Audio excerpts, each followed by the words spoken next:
பனிமூட்டம் சூழ்ந்த இந்த மலை பிரதேசத்துல சில நேரங்கள்ல காட்சிகள் மறைஞ்சு போகலாம்.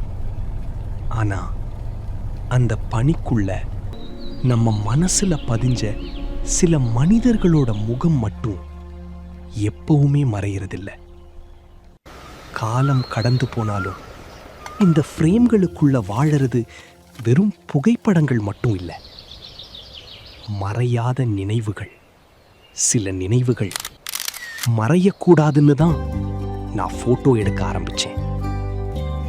என் பேர் கவின். நான் ஒரு போட்டோகிராஃபர்.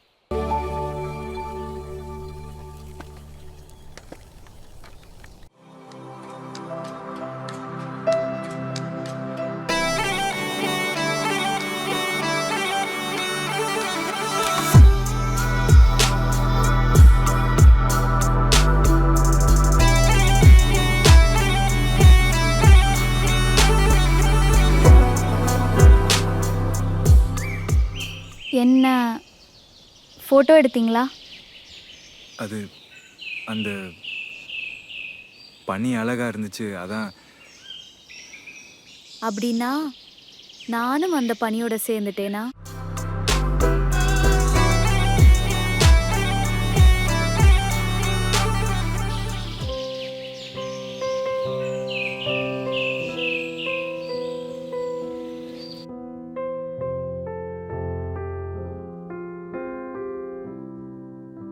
பாட்டி, நம்ம எங்க போறோம்?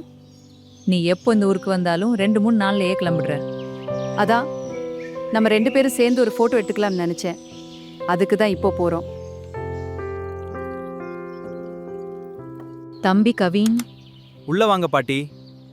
கவின், நல்லா இருக்கியாப்பா? நல்லா இருக்கேன் பாட்டி. இது என்னோட பேத்தி நிலா. ஊர்ல இருந்து வந்திருக்கா. நாங்க 2 பேரும் சேர்ந்து ஒரு ஃபோட்டோ எடுக்கணும்பா. வாங்க பாட்டி. பாட்டி, கொஞ்சம் கழுத்தை லைட்டா சாய்ங்க. நீங்க லைட்டா கொஞ்சம் சிரிங்க.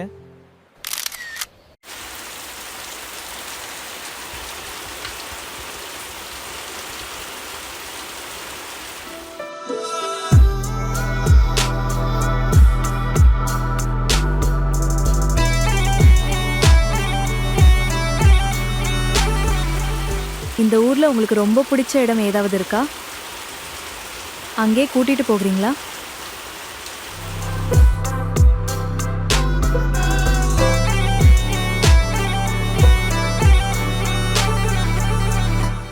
சென்னையில் எப்போவுமே ஓடிக்கிட்டே இருப்போம். ஆனால் இந்த 2 நாளில் இந்த ஊரோட அமைதியும் இங்கே இருக்கிற மனிதர்களோட அன்பும் என் மனசுக்குள்ளே அப்படியே ஃபோட்டோ எடுத்த மாதிரி பதிஞ்சிருச்சு. நாளைக்கு காலையில் நான் கிளம்புறேன். ஆனால் இந்த தேயிலை வாசமும் பனியும் என் ஞாபகத்தில் எப்போவுமே இருக்கும்.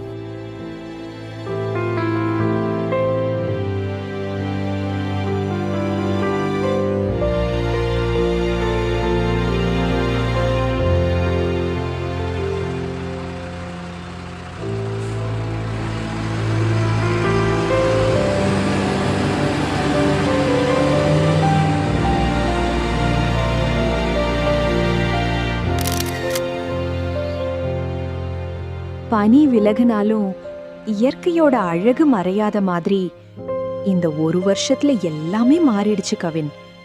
ஆனா அன்னைக்கு அந்த பனிமூட்டத்துல நீ என் மேல வச்ச காதலும் இந்த ஊர் எனக்கு கொடுத்த ஞாபகங்களும் இன்னைக்கும் என் மனசுல அப்படியே இருக்கு. அதனாலதான் சில நினைவுகள் மறையாத நினைவுகள் ஆகிடுது.